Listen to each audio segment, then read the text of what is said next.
Buenas tardes a los presentes aquí, a los que están conectados en España, y buenos días a todos los que están conectados en Iberoamérica, de varios países: Brasil, México, Colombia, creo que incluso Perú, algunos.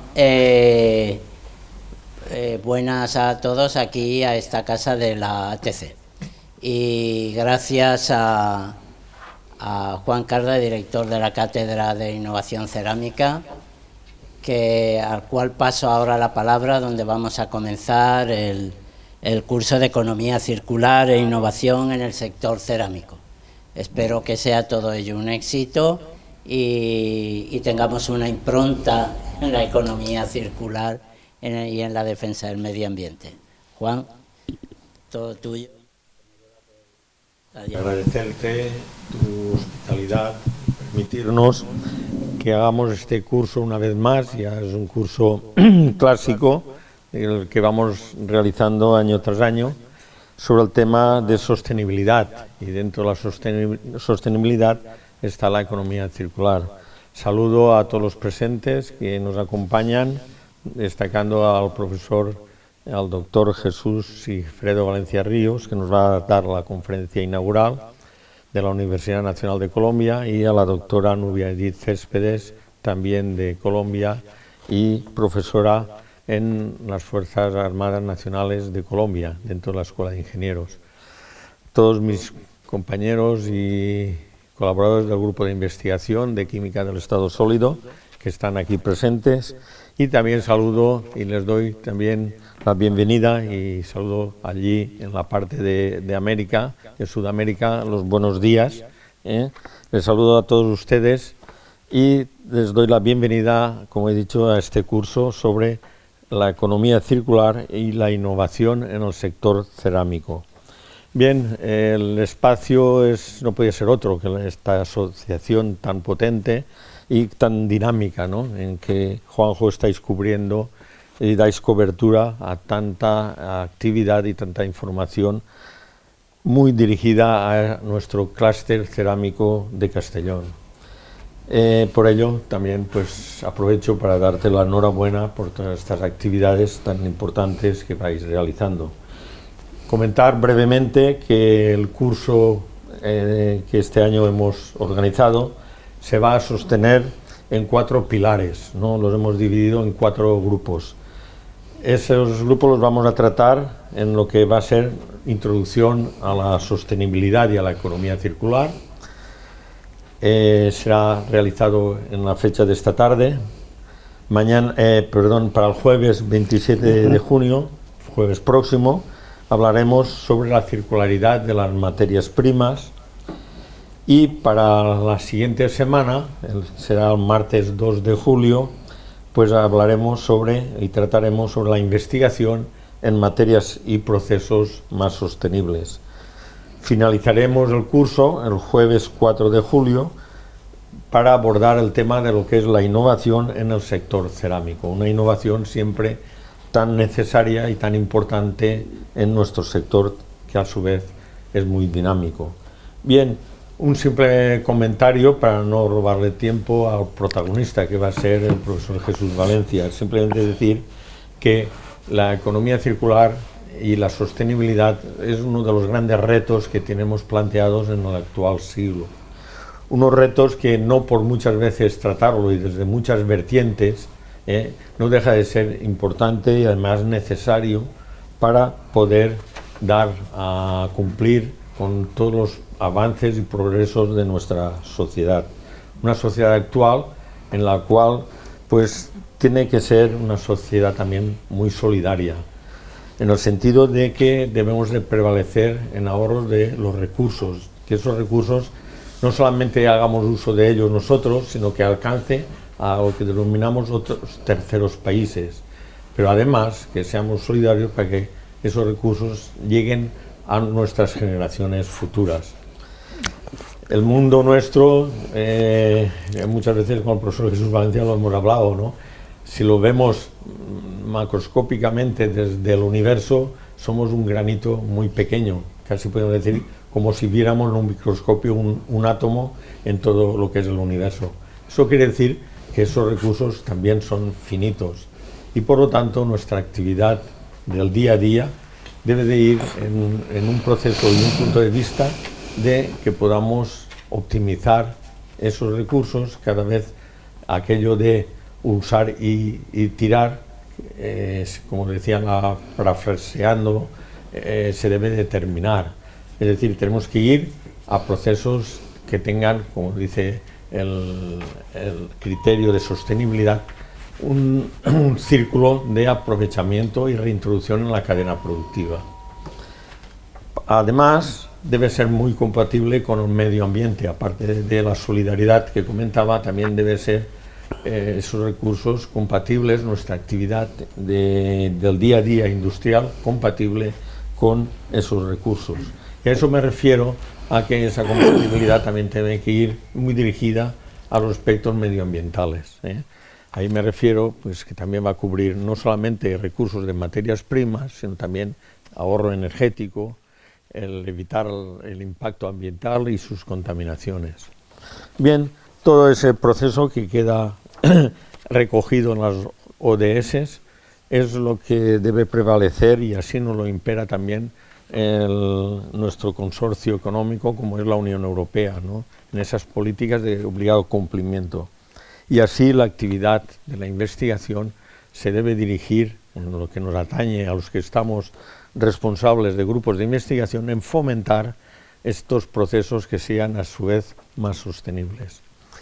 Por todo ello, una vez más, pienso que estos cursos que estamos organizando año tras año están plenamente justificados, y no solamente eso, sino que además presentan una actualidad muy importante, una actualidad que va a afectar, como he dicho, a todo nuestro proceso productivo. Y nada más, sin querer cansarles, yo creo que al final ha quedado un programa que lo tenemos colgado en internet, un programa muy enriquecedor, extraordinariamente interesante, y agradezco también particularmente a todos los presentes y también a la multitud de gente que nos están siguiendo en estos momentos a través de los canales de YouTube y también en visión directa. Pues sin nada más, muchas gracias, y daremos paso a la siguiente conferenciante, que lo va a presentar Juanjo Montoro, presidente de la ATC. Muy bien, gracias, Juan.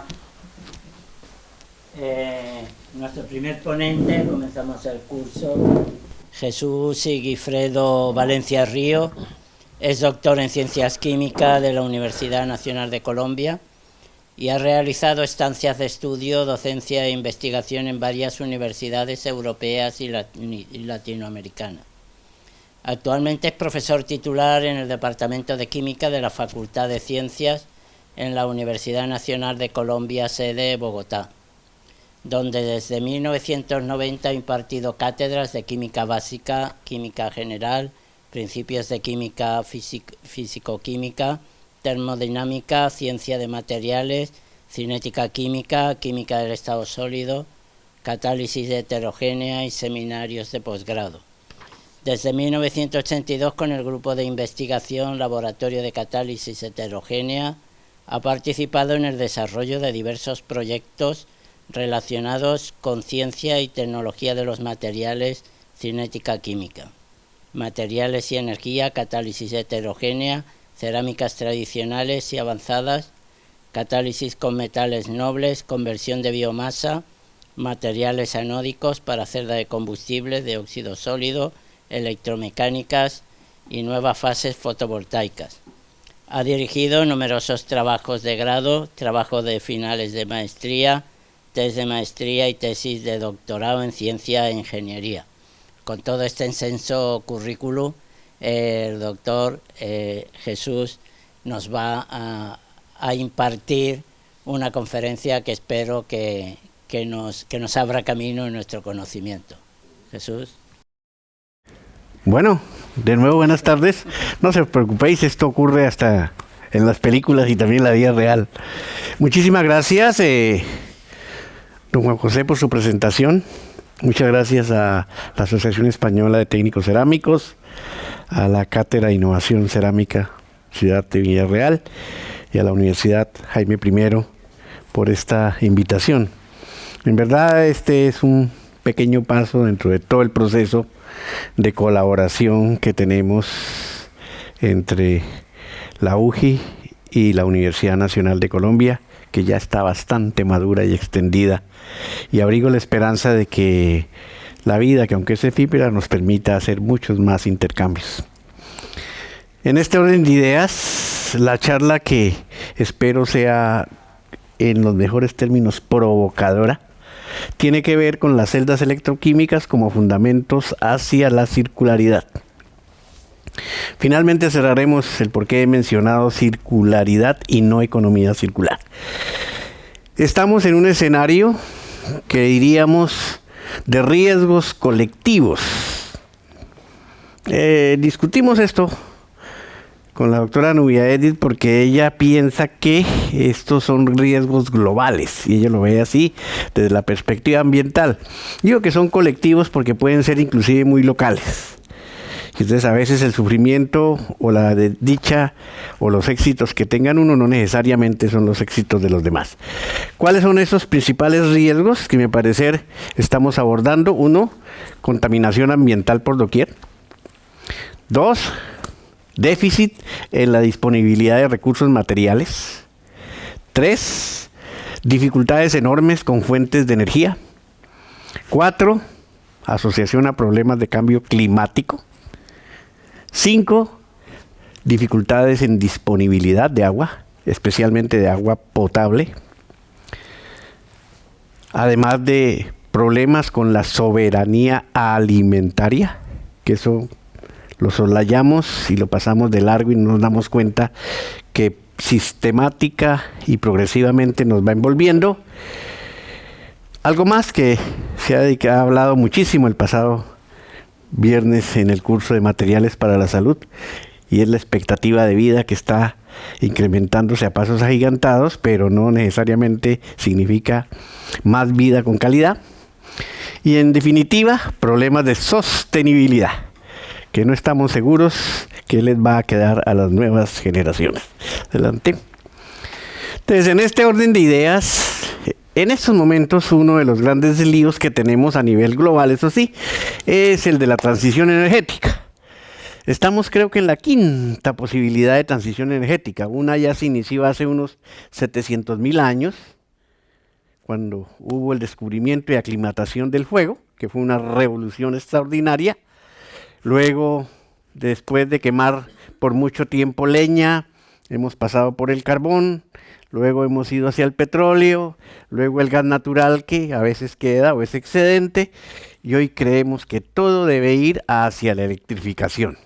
Entonces, esa es la transición energética, que especialmente no en el primer mundo, sino en el segundo y en el tercero, se está hablando ahora mucho. Y lo que se ve aquí es una suerte de mezcla de cosas, uno asociado en este diagrama que nos muestra que si queremos electricidad, entonces la estamos planteando desde fuentes alternativas de energía, pero ello está muy ligado hacia problemas de transmisión y almacenamiento. Centramos nuestras esperanzas en las celdas eléctricas y en el hidrógeno. Generación de la electricidad, que esperamos sea de forma amigable y sostenible. Eso está muy vinculado con distribución. Queremos portabilidad, queremos movilidad, nos preocupa la industria pesada, todo regularizado de alguna manera por la digitalización, y por aquí están los consumidores.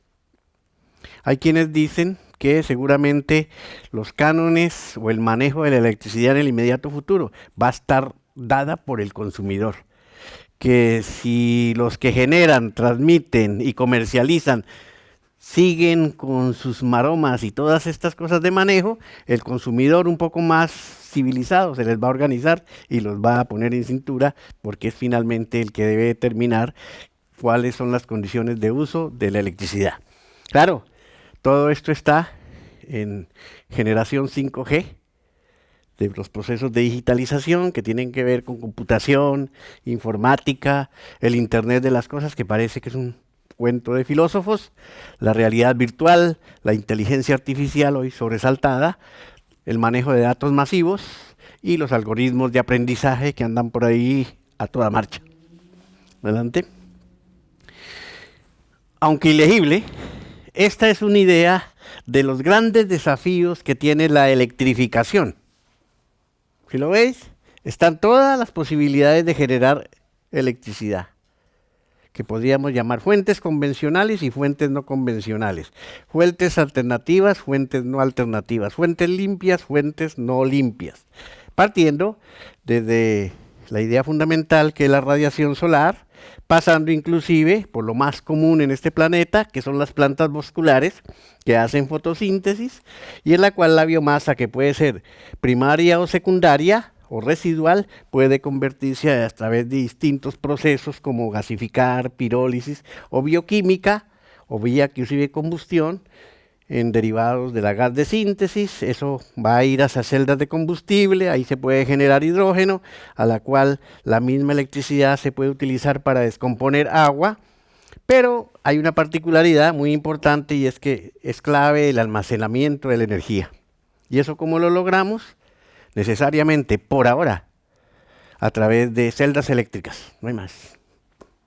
La física nos enseña que si quisiéramos almacenar 1 faradio de electricidad, utilizando uno de los metales más prominentes para este efecto, que es el oro, necesitaríamos láminas del orden de 1 kilómetro cuadrado.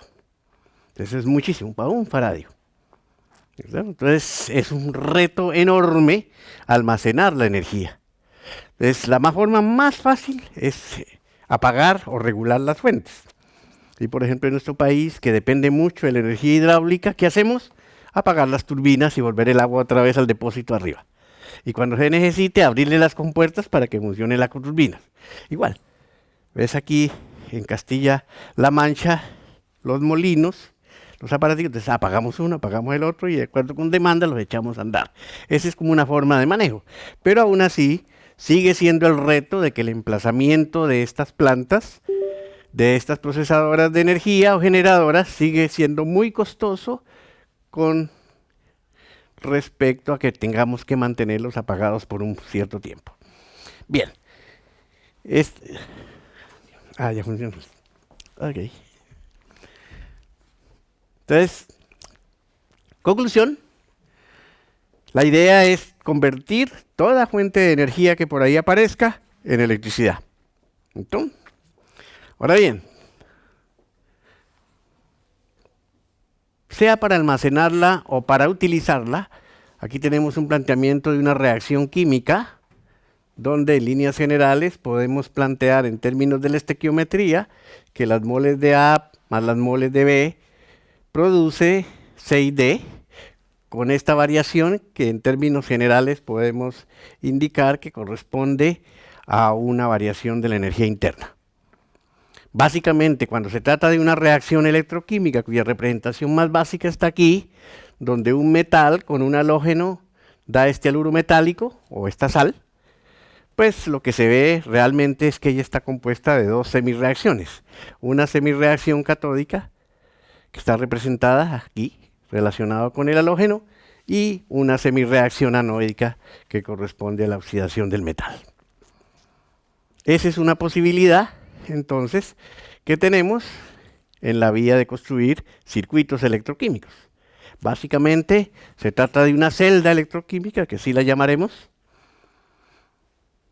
en la cual los electrones que van hacia la izquierda corresponde a un flujo de corriente eléctrica hacia la derecha, existirá un interruptor y una resistencia que perfectamente puede ser cualquiera de los equipos o dispositivos que se utilizan para aplicarla.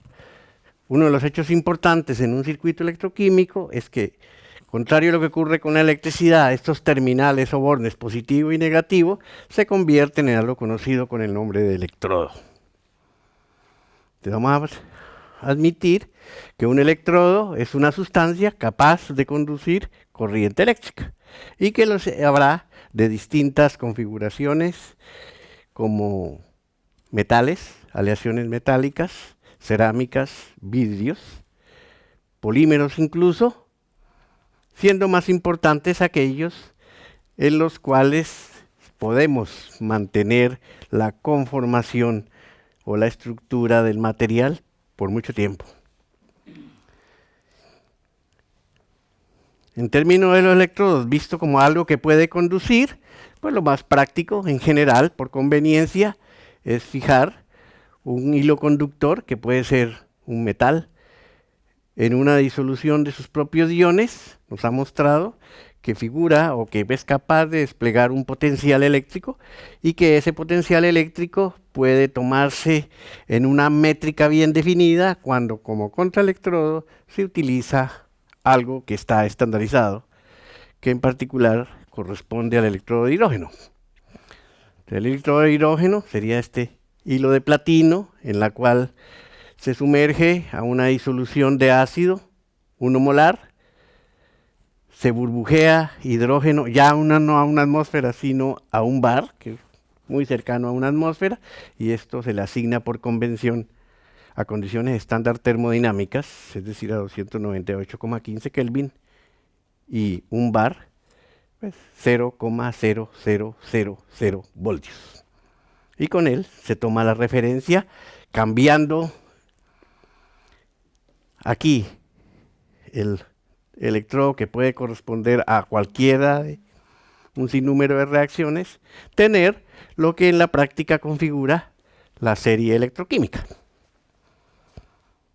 Entonces, en esa serie, aquí estaría el electrodo de hidrógeno que hemos mencionado.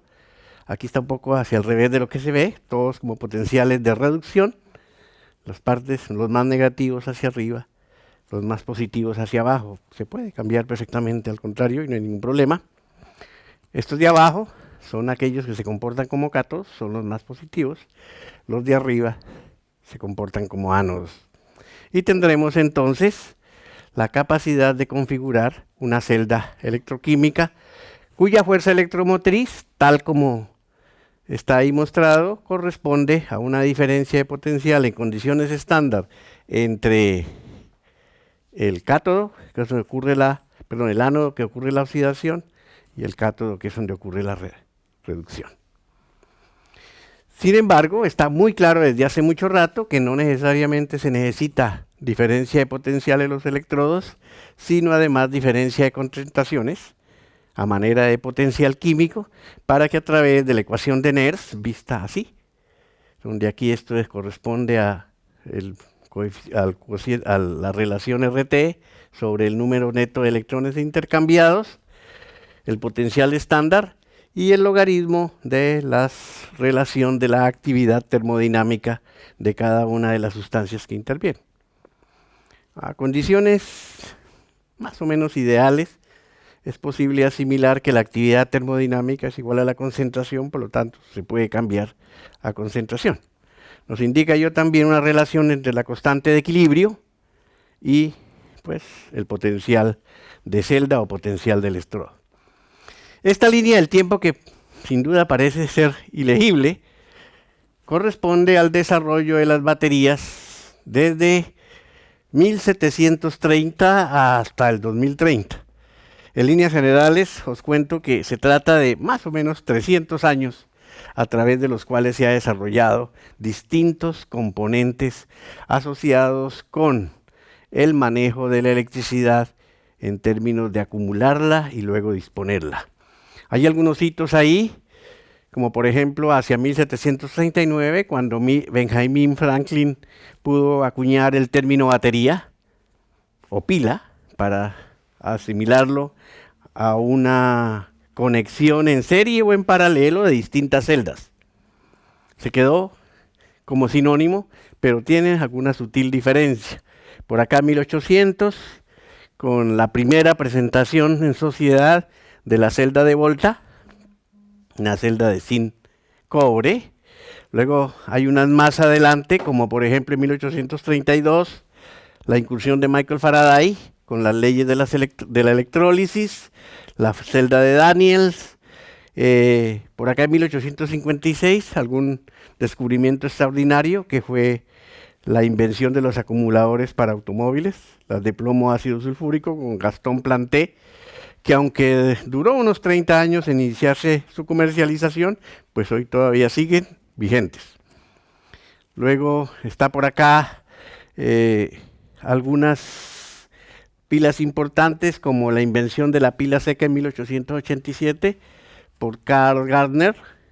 Luego la pila de Weston, que es muy sutil, simplemente dispuso la configuración de la pila en forma de H, y eso revolucionó, porque la parte central de la H se convertiría casi de inmediato en el puente salino, y eso pues son inventos sutiles que modificaron, por supuesto, la disponibilidad de las pilas. Y así hemos seguido. Hacia 1942, por ejemplo, se destaca la invención de Samuel Rubin de la batería sin mercurio. En esa época de posguerra era necesario pues mover la maquinaria dedicada a la defensa, y esta de inmediato fue aplicada masivamente a los submarinos. Es la responsable de las moneditas esas que se ven pequeñitas, las primeras celdas de botón, esta, la de Rubin. Luego Urry pudo inventarse las baterías alcalinas, porque el hecho de que todas estas, o la gran mayoría, tuvieran agua, generaba un problema de portabilidad. Entonces se le ocurrió que si utilizaba álcalis como el hidróxido de sodio y el hidróxido de potasio a concentraciones súper altas, 20-30%, reducía la cantidad de agua.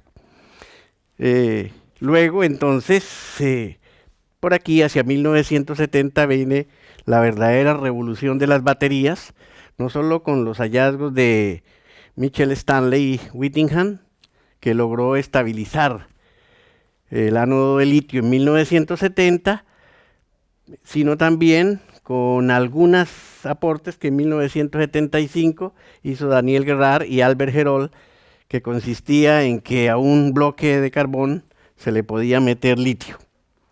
Entonces surgieron los denominados procesos de intercalación, que es lo que nos tienen ahora en boga para desarrollar las baterías de ion litio.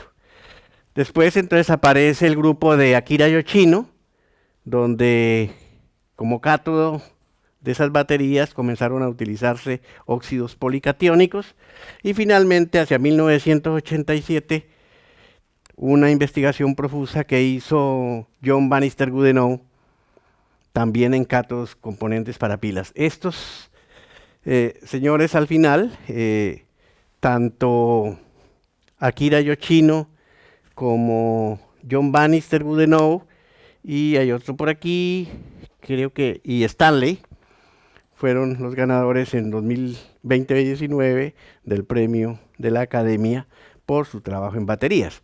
Y yo siempre he dicho, en química, cada vez que alguien gana un premio, nos pone a estudiar porque se vuelve importante. Entonces es un reconocimiento, sobre todo, especialmente a Goodenough, que recibía el premio casi a la edad de sus 101 años. Entonces pues era toda una vida de trabajo y un reconocimiento, pues, yo creo que bastante acertado de la Academia. Esa idea, pues, se traduce a que lo que tenemos hoy en el mercado de las baterías, pues es gigantesco.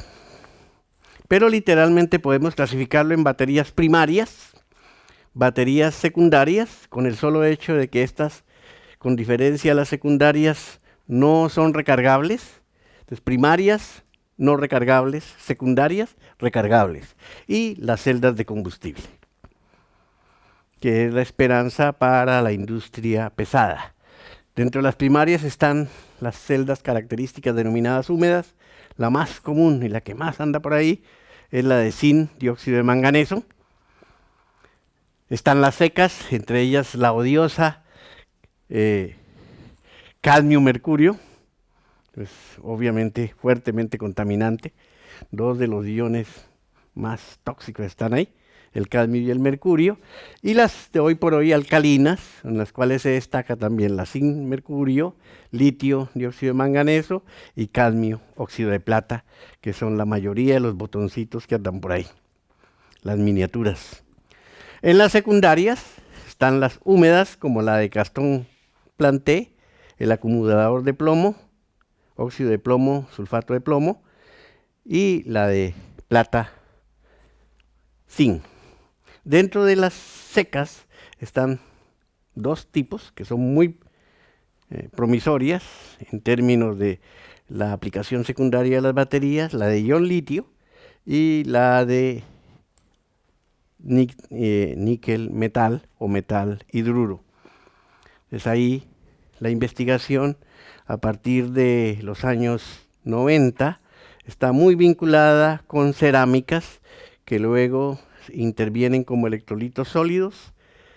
Ahí están incluidas las baterías níquel hidruro, las baterías sin óxido, que están bastante de moda, la de ion litio y estas de acá que tienen que ver con baterías en las cuales se incluyen materiales anódicos y materiales catódicos, que son óxidos policatiónicos. Las celdas de combustible pues merecen una discusión aparte. Hay quienes, la mejor aplicación está ligada a los viajes a la carrera espacial, y pues obviamente, aunque tenemos la esperanza de que ello pueda soportar la industria pesada realmente, pues sigue en pleno desarrollo y en algunos lugares pues sigue siendo estratégica. Recientemente se escucha, por ejemplo, que uno de los principales productores de baterías en el mundo, que es CATL, esta compañía que es más o menos de cada 100 baterías que andan por ahí, 35 las producen ellos, pues está haciendo ya ensayos para la aviación eléctrica, y eso ya pues suena importante. Esta compañía está ubicada en China, como la gran mayoría de productores de baterías. La era de las baterías de litio, pues es simplemente una relación de cuántas hay. Muchísimas. Es una barbaridad lo que hay. Entonces, noten algunos hechos como la de litio, dióxido de manganeso, que básicamente ocupa el 80% del mercado. Entonces, es importante que de cada 80 baterías que uno vea por ahí de cualquier fisonomía, pues cada 100, 80 son seguramente litio, óxido de manganeso. No son recargables, ¿eh? O sea, porque en general, en términos globales, las baterías recargables de litio son extremadamente costosas. Aquellas que se utilizan en marcapasos, aquellas que son típicamente, por ejemplo, corresponden a las AA o AAA, que ya veremos eso, unas que se utilizan en usos militares, aquellas que se han sido configuradas para que sean muy seguras, otras que por el contrario son muy lábiles y tienen alto riesgo de explosión.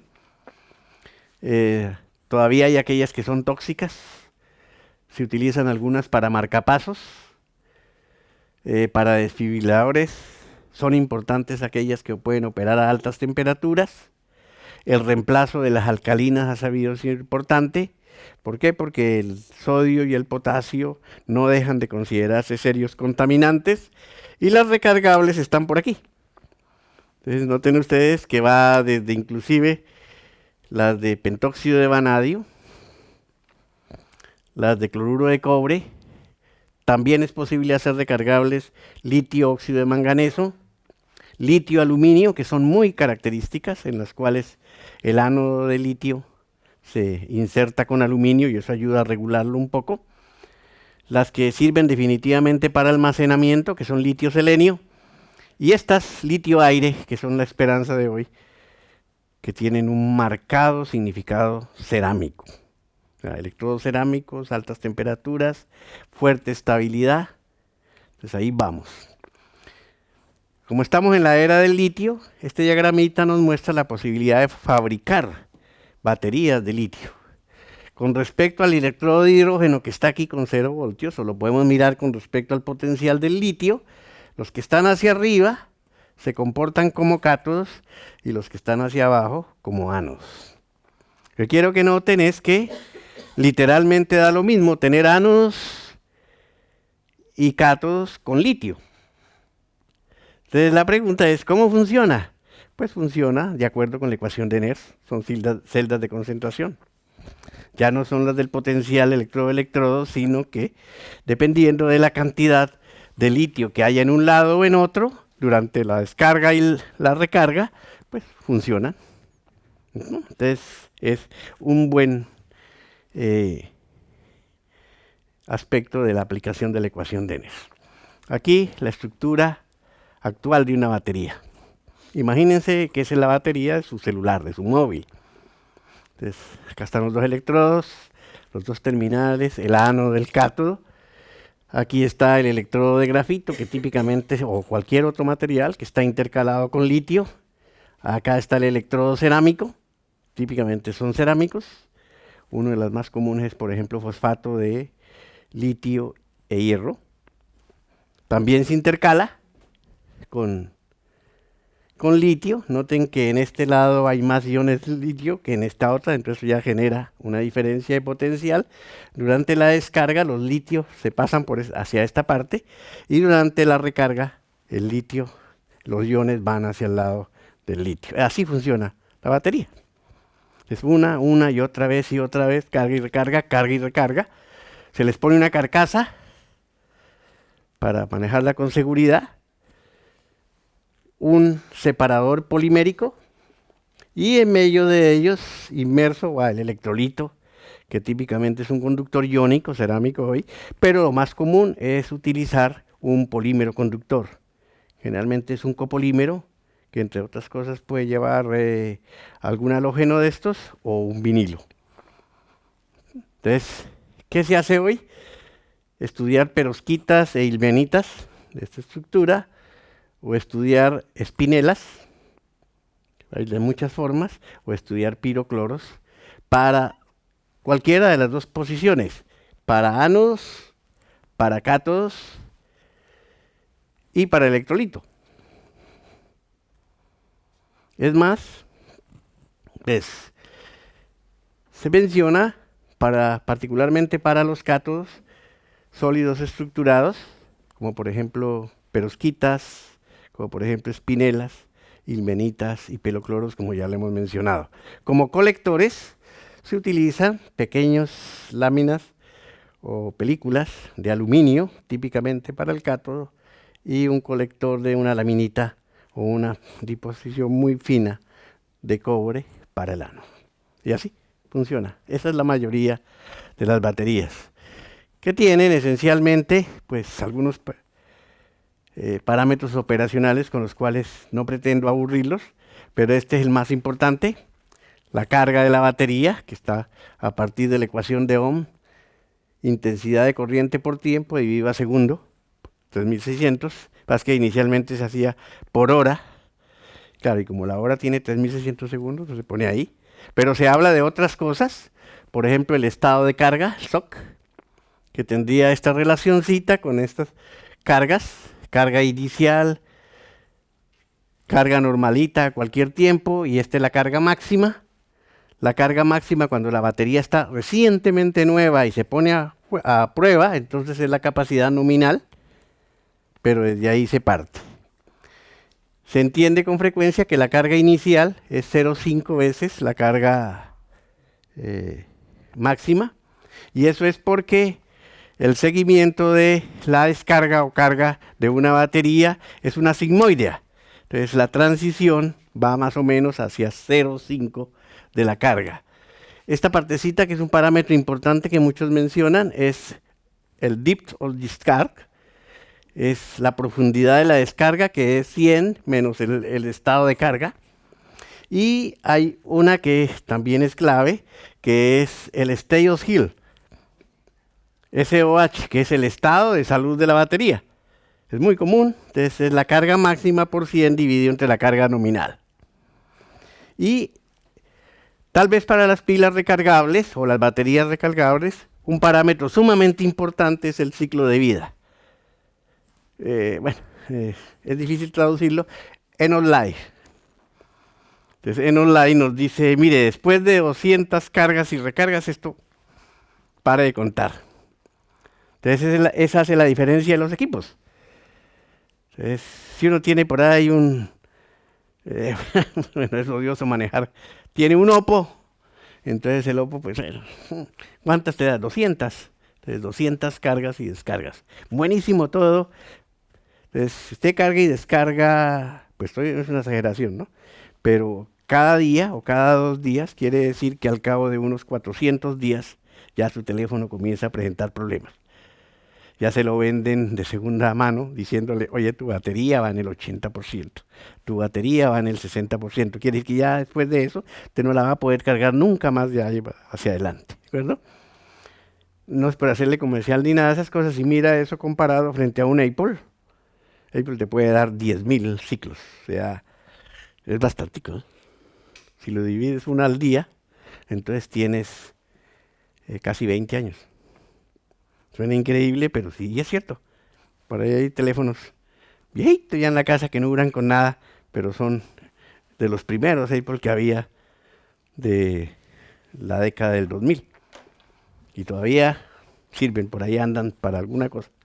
Entonces eso muestra que a veces en términos de la tecnología, pues comparar contra la calidad y el servicio versus el costo es muchas veces importante. Entonces, esto es clásico en términos de los parámetros operacionales. Otra cosa que nos confunde enormemente, formatos de las baterías.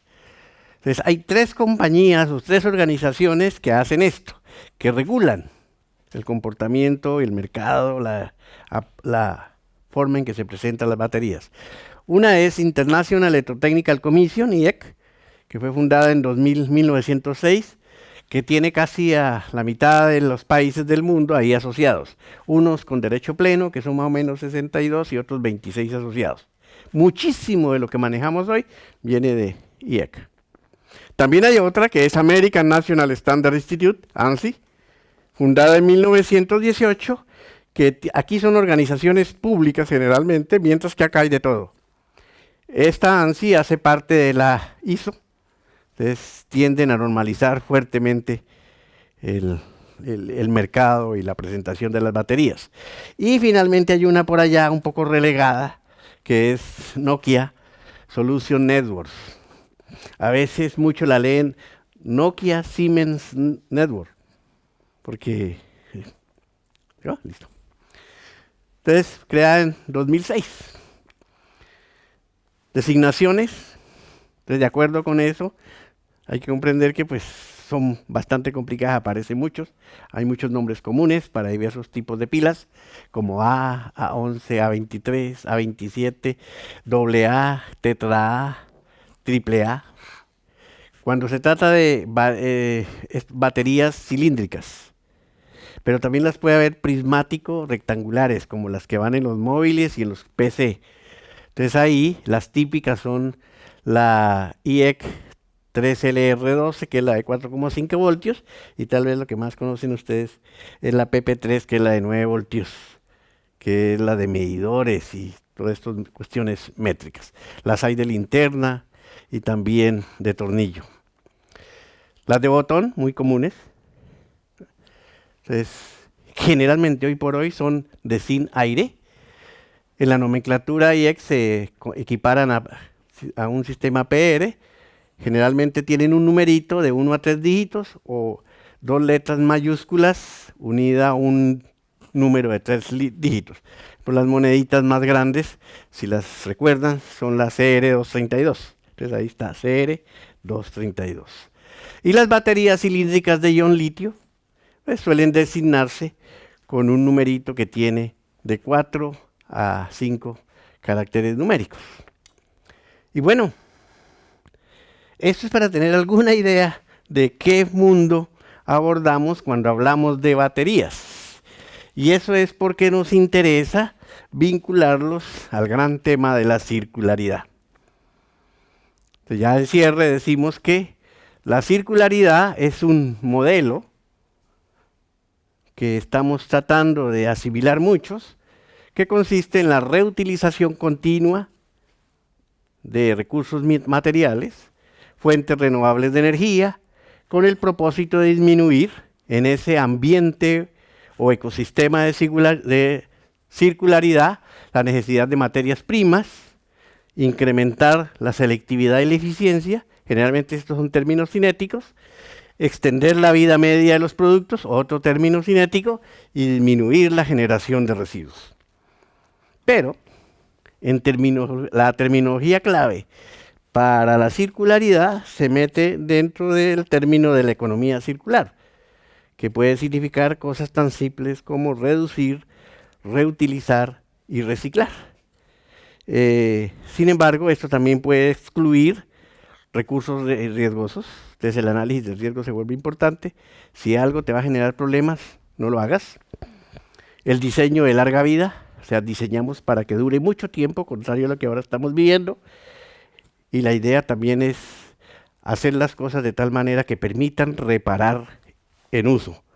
Si va a durar mucho tiempo y podemos hacer reparación típicamente preventiva, bueno, también puede ser de remediación, pues sin duda tendremos materiales para una larga vida. Esta reparación podemos entenderla como regeneración in situ del material. Con esto pues cerramos el abrebocas de este curso relacionado con esa como puesta en común de las baterías o pilas, o en la forma más primaria, celdas eléctricas. Para cerrar, ya les he mencionado esta compañía china, la CATL, que es una de las principales proveedoras de baterías. Está luego, por ejemplo, LG, que también produce muchísimas baterías, Panasonic. Está, a veces nos mencionan GP, que es la Golden Peak esta, que tiene una planta en Alemania, pero esa es de las más pequeñas inclusive, porque las más grandes se llevan casi un 60% de la producción mundial de baterías. En fin, cuando nos vamos a incluir en este tema de circularidad frente a las baterías, pues ya notarán ustedes que es bueno tener en cuenta qué contienen, de qué se dispone, para así mismo comenzar a hacer una clasificación muy parecida a la que hoy se hace: residuos orgánicos, vidrios, plásticos, para encauzar pues el acopio de los residuos de una manera que sea más eficiente. Muchísimas gracias, de nuevo mis sinceros agradecimientos, y bueno, a ustedes por su atención. Muy complacido de escuchar sus inquietudes, comentarios. Y darnos ese panorama, ¿no? Ahí hemos aprendido un poquito más de lo que son las baterías, ¿no? Y esa revisión histórica de su evolución. Mi pregunta va dirigida a que hoy en día pues todos estamos mirando en esta quinta, ¿no?, revolución que habías comentado, la electrificación, ¿no? Entonces, cuando vamos a comprar un vehículo, que nos están bombardeando mucho de comprar un vehículo eléctrico, los parámetros que medimos hoy en día es cuánto tarda en cargar y cuánto va a durar la batería. Si nos puedes dar una breve explicación de cuál sería ese constituyente que permite larga duración y rapidez de carga. Sí, indudablemente que para tener alguna referencia, una memoria USB de las que son buenas se diseñan para que pueda tener unos 10.000 ciclos. Pues es entendible, un 10.000 ciclos quiere decir que si se utiliza todos los días y se conecta y se desconecta unas 2 veces al día, pues tendríamos algo así como 5.000 días de uso. Si lo traduces de inmediato, esos son 15 años. Pues seguramente que al paso que vamos, la información que tenías guardada de hace 15 años, ahorita ya no la has vuelto a ver. Algo parecido es lo que se quiere que ocurra con las baterías. Hay 2 grandes enfoques en términos de producción de baterías para vehículos. Las unas son las tradicionales, que me disculpen los fabricantes, baterías de ion litio, pero eso tienen algunos inconvenientes. Si bien se ha logrado que funcionen bien, es que el litio, como ocurre con muchas otras fuentes, es agotable y hace parte hoy por hoy de problemas de geopolítica en el manejo del litio. Entonces hay serios desarrollos, por ejemplo está haciendo, por mencionar alguno, Toyota, los hace Kia, aunque Kia depende mucho de KTL, y es baterías de níquel metal hidruro. Esos tienen algunos inconvenientes y es que manejan hidrógeno, y a pesar de que podría estar almacenado con seguridad en la parte metálica, pues los escapes podrían ser eventualmente riesgosos. Sin embargo, se está previendo. También hay mucha esperanza en la batería sin aire. O sea, no sin aire, sino ZnO2. Esa se considera un poco más práctica y el sin iría intercalado seguramente en carbón y podría ser de más largo aliento. En esencia, se considera que una batería de estas sitio de carga-descarga debería, para que sea más o menos útil, por lo menos responder por unas 2000 ciclos, las 2000 cargas y descargas. Y la otra es la densidad de corriente, que al principio estaba por ahí, pero la densidad de corriente es un problema volumétrico y es un problema másico. Hay la tendencia a que se considere un problema volumétrico. Entonces, si es por volumétrico, pues depende del tamaño de la batería, alcanzará para la autonomía del vehículo. Si es másico, puede ser un tanto diferente, y con respecto al litio, que es más liviano que otros metales alcalinos, pues puede no ser tan promisoria. Entonces, por eso se está investigando fuertemente baterías de ion sodio y baterías de ion potasio. La ideal, tal como se mostró en la serie electroquímica, sería una batería de estroncio, porque daría una diferencia potencial casi mayor a 7 voltios, pero lo que pasa es que el estroncio si ya nos hemos liado para manejar el litio, el sodio y el potasio, el estroncio es muy, muy complicado en su manejo. Seguramente lo lograrán manejarlo y ponerlo en cintura y poderlo utilizar. En ese momento tendremos una enorme capacidad que no tenemos ahora de miniaturizar esas baterías, porque serían de muy alta densidad y alto potencial. Entonces ya el coche no sería algo como lo que ves ahora, muy grande, porque la batería va allí, es la más grande, sino más pequeño. Pero en esencia un fabricante estaría feliz si con una autonomía por carga-recarga de 500 kilómetros te puede dar 1000 procesos, 1000 ciclos, carga y descarga. Y lo que también preguntaba, la capacidad de cargar rapidez. Es una situación un poquito más complicada. Carga muy rápido las de hidrógeno. Las de níquel cargan más rápido que las otras. Es un problema de intercambio de iones, del intercambiador polimérico que haya y del electrolito. Por eso hay fuertes investigaciones en lo que se denomina electrolitos rápidos de estado sólido, que son a veces perovskitas dobles, tipo estas estructuras Dudley-Popper, Auribillus, porque en ellas las espinelas y otras se quedan. También hay alguna esperanza, parafraseando superconductores, en estructuras que tienen cobre y son tipo estas, bueno, ahora se me escapa, pero sí también son estructuras perovskíticas que van muy rápidas, pero ese es un poquito, siempre hay que esperar ahí, siempre no, además que tenéis la costumbre de que llegas a la gasolinera y en 5 minutos te ha llenado el tanque. Aquí no será. Mientras tanto, pues hay que ir a hacerse el cafecito, hay que ir a mirar cómo está el paisaje y esperar. Pero sí es un problema. No sé si hay una pregunta de los presentes y los que nos siguen por video conferencia, ahí nos llega a nosotros, a Carmen, ¿no? Bueno, pues simplemente para terminar ya, como resumen, la batería ideal y que en vista de su circularidad, ¿cómo la definirías? Aquella que está diseñada para que dure largo tiempo y que luego sea fácilmente desmontable. Así de sencillo. Las baterías que hoy tenemos son muy difíciles de desmontar. Se arma un verdadero lío en ir a desarmar una batería, cualquiera que sea. Creo que las más fáciles son tipo las húmedas de automóvil, que ahora vienen selladas y se llaman AGB, que no le puedes hacer absolutamente nada.